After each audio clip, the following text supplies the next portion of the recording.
Alright, it's time to start doing some quests. But first I'm cooking some salmon because salmon's good food. And I got a bunch of it from the winter tod, so might as well cook it before I start on a quest and use that for the bosses. The first quest is Knight's Sword. It's very good for smithing XP early game, so I decided to do this one first, just get it out of the way. There's not very much reason to do it first before other quests, but I just wanted to get it out of the way.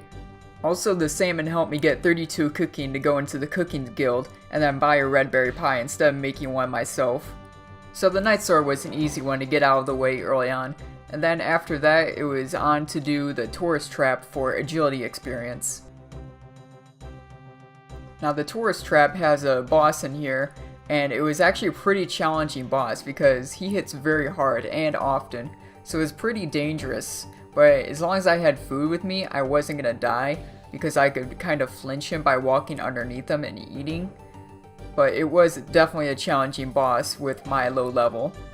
And this boss has no safe spots, so I had to tank all of his hits.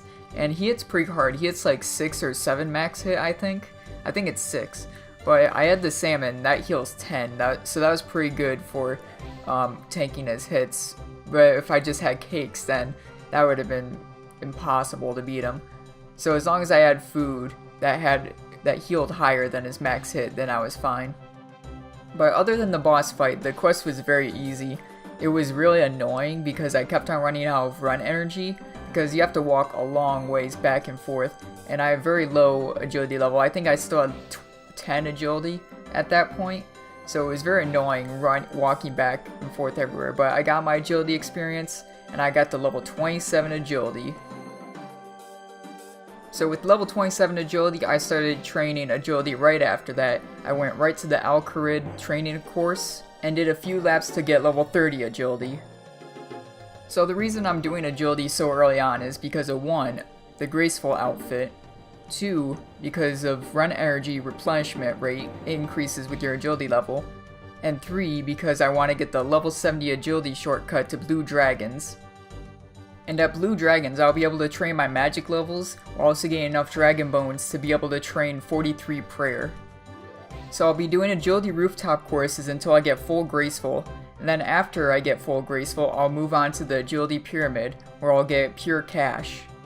I'm not going to start Blue Dragons right when I hit level 70 agility because I have to do Dragon Slayer, or at least start Dragon Slayer before I could go to Blue Dragons for the anti-dragon shield. But I need 32 quest points to be able to start Dragon Slayer, so I need to do a couple more quests before I start that. One of the quests I'm going to do is Ghost Ahoy because I need that to grind the dragon bones for efficient prayer experience. So after I hit level 40 agility, that was a good time to start Priest in Peril, because then I could do the Canifist agility course. But to do Priest in Peril, you need good melee stats, because you can't use magic on the guard dog in the quest. So I decided to start doing waterfall quests to get level 30 attack and strength. I had 27 hit points, so doing waterfall quests is actually pretty easy at my level.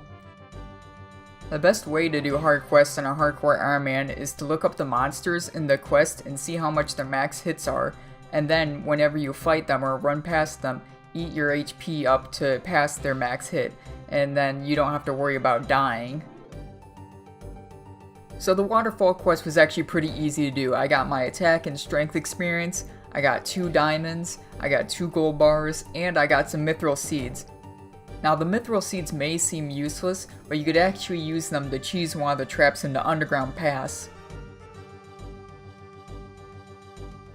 So after a waterfall quest, I went to the Varrock sword shop to get an adamant longsword to fight the guard dog with, and then I started Priest in Peril.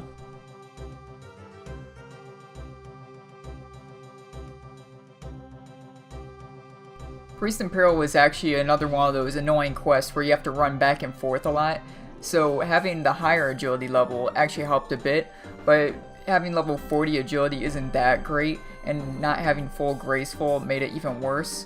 But the quest is complete, and then I'm off to do the Canifist Rooftop agility course.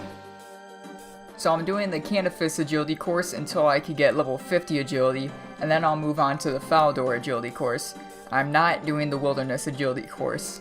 And it should be obvious why a hardcore wouldn't go to level 50 Wilderness just to get a little bit faster XP. So doing the Canifis course, the level 50 agility, I got about 100 marks, and I only need about 260 marks to get full graceful. So once I get full graceful, it should be like maybe around 57 agility I'll get it.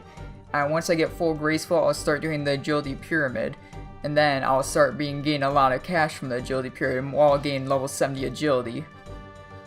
But that's the end of this episode. Thank you so much for watching, and subscribe if you want to watch more hardcore videos like this one.